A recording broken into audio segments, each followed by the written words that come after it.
There are some really amazing deals available if you're looking to book a cruise. 3 day, 7 day, 12-day trips that may seem almost too good to be true when you see them online, but they completely check out. The truth is, the ticket price to board the ship is just the beginning of your onboard expenses. Today, we're diving into the hidden costs you could encounter on your next cruise, how to plan for them, and in many cases, how you can avoid falling victim to additional charges and save money. If you find this video helpful, please hit the like and subscribe buttons, and let us know what your least favorite hidden cost while cruising is in the comments below.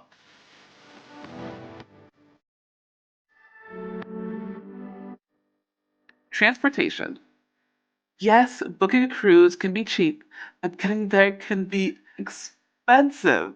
If you don't live within driving distance to a port, you're going to have to factor in prices for flights, trains, shuttles, and even hotels to stay in the night before or after a cruise, depending on when you arrive. These expenses can easily exceed the price you paid when you initially booked the cruise. If you are fortunate enough to live within driving distance, you will have to pay for parking at the port.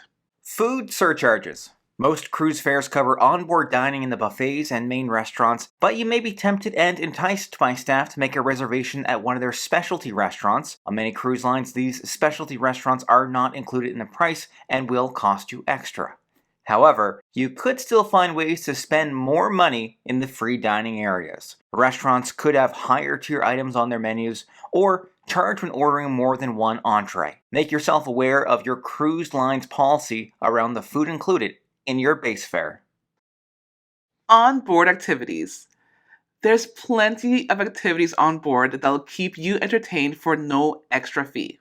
Pools, parties, theater shows, but be aware of some activities that may come at an extra cost, from zip lines to bowling alleys, flowboarding, specialty classes, and more. There's always going to be activities ready to separate you from your money. To save some money, cruise lines often offer specials at time of booking that'll come with onboard credits. If you want to check out some of the fun extras on your ship, you could use that credit for those activities, or just stick to the free stuff. There'll be ample ways to fill your day no matter which way you go. Beverages. Are you looking to unwind with some fruity cocktails while on the ship? If you're not careful, you may end up receiving an appletini with a side of a receipt. Different cruise lines offer different packages with different inclusions. Some plans may include a specific amount of drinks per cruise, drinks up to $1 value included, or other variations. If you plan on drinking while on board, it's a good idea to look into drink plans at the time of booking or before you board your cruise, as costs will rise once you're on the boat. After all, they've got you. There's nowhere else that you can get a drink when you're stuck in the middle of the sea, so they can ask you for more money, and you'll have to pay it. Understanding what you're buying is also important, as most cruise lines have multiple tiers in their packages. We experienced one guest rudely speak to a bartender after being asked to pay $10 for his frozen cocktail. He was upset, claiming it should be covered under his plan, caused a scene, but the bartender kept calmly telling him that his drink plan only covered drinks up to $8. Also, shout out to that bartender, he handled the situation with class, and while that customer eventually understood what the issue was, paid, and left, there was no excuse for treating the bartender the way he did. Now, if you're not into alcoholic beverages, there are usually sodas and non-alcoholic beverage plans available too. Sodas are not always free while on board. Excursions. Just like onboard activities, going on adventures in your port of call will also cost you. Cruise lines offer guided tours at inflated prices, but you can save by going DIY or booking through a third-party operator. Keep in mind though, if you book through a third party, make sure you're back on board at the time the cruise line tells you to be.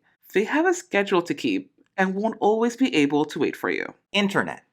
This one's tough. We're living in a world where you can connect to free Wi-Fi networks nearly every place you can go, but you won't find that same luxury while on board.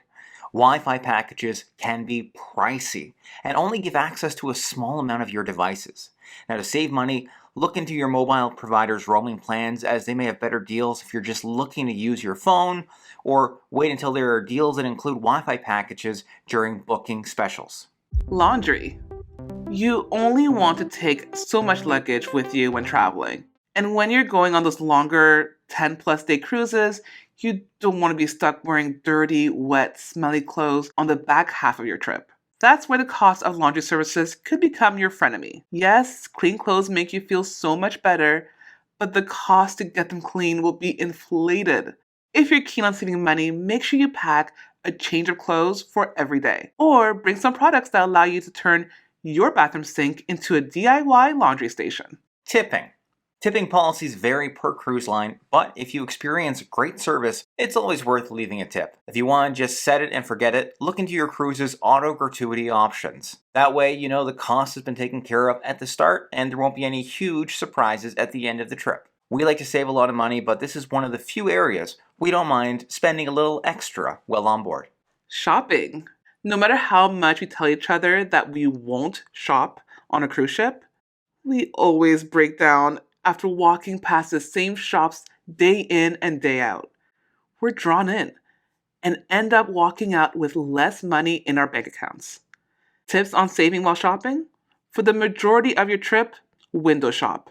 Near the end of your cruise, there are often sales and heavily discounted promotions, as it's less opportunity the stores have to separate you from your money. Also, if you see something you really like, check online to see if you could buy it cheaper. Some of the cruise line specific products could only be purchased while sailing, but some of the more generic everyday options could be more affordable elsewhere.